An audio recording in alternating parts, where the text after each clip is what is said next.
आज BJP, RSS और कट्टरपंथियों के द्वारा रोज़ाना ज़बरदस्ती मुसलमानों को बदनाम करने की कोशिश की जा रही है।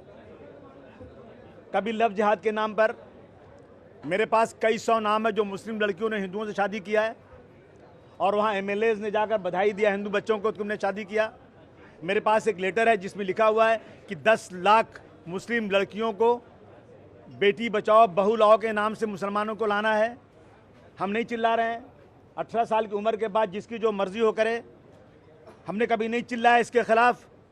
लेकिन अगर कोई मुस्लिम लड़के ने हिंदू से शादी कर दिया और इनकी मोहब्बत 2-5 सालों से है, उसके बाद जाकर ये लोग उससे जो है केस करवा करके ज़बरदस्त तरीके से लोगों को मार पीट रहे हैं। अभी राहुरी के अंदर जिस तरह से मारा है, हाथ पैर टूट गया बच्चे का।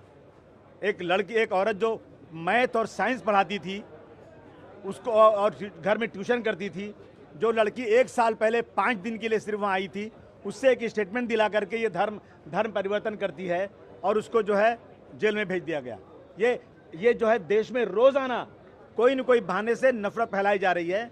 मैं समझता हूँ कि देश बर्बादी के कगार पर खड़ा हुआ है। परसों जो हुआ है ट्रेन के अंदर, मैं समझता हूँ कि अब कोई मुसलमान बुर्का पहन के या कोई मुसलमान टोपी दाढ़ी लगाकर अब ट्रेन में या बस में कहीं जाने की हिम्मत भी नहीं कर पाएगा जो हो रहा है। और उसके बाद क्या कह रहा है, वो पागल नहीं है, वो जानबूझ करके उसने किया है। डिब्बा खोल करके अंदर दाढ़ी वाले को खींच करके मारा है उसने, 3 लोगों को मारा और मारने के बाद बहुत होश में है। क्या कहता है कि इनके आका पाकिस्तान में बैठे हैं और अब अगर देश में रहना है तो नरेंद्र मोदी जी को और योगी जी को वोट दो। और ठाकरे इस तरह का नाम ले रहा है, ये जानबूझ कर हो रहा है। ये क्यों हो रहा है? ये सिर्फ और सिर्फ ये नफरत फैलाने की वजह से हो रही है। रोजाना औरंगजेब रहमतुल्लाह अलैह के बारे में रोजाना, अरे भाई 300 साल 400 साल पहले की जो वाकया हो गया, तुम उनके अच्छे कामों को नहीं गिना रहे हो। तुम जबरदस्ती, अरे राजकाज के लिए जो कुछ होता था लोगों ने किया सत्ता के लिए। और कौन कह रहा है? औरंगजेब रहमतुल्लाह अलैह की बुराइयां कौन गिनवा रहा है? जिन्होंने बाबरी मस्जिद को शहीद किया और कोर्ट ने कहा कि बाबरी मस्जिद को तोड़ना एक क्रिमिनल एक्टिविटी थी। उन्होंने कहा बाबरी मस्जिद में मूर्ति रखना क्रिमिनल एक्टिविटी थी। जो लोग रोजाना गाय बैल के नाम पर मार रहे हैं मुसलमानों को, आपने कानून बना दिया, पुलिस जो चाहे करेगी। लेकिन इस तरह से रोजाना करने वाले आज जो है पुराने पुरखों का नाम लेकर बात करते हैं। अगर उन्होंने कुछ गलत किया था उससे बहुत ज्यादा गलत आज की सरकार कर रही है जो दिल्ली की गद्दी पर बैठी हुई है। रोजाना सुबह से शाम तक नफरत फैलाना। मेरी मांग है ये कि अगर देश में लॉ एंड ऑर्डर दुरुस्त रखना है तो आप जल्द से जल्द हेट स्पीच के ऊपर आतंकवाद के लिए जो कानून बना हुआ है, आतंकवादी ये को बंद करने के लिए 2-5 साल तक जेल में रहे, जमानत नहीं हो, ऐसा कानून नहीं बनाएंगे तो कोई फायदा होने वाला नहीं है।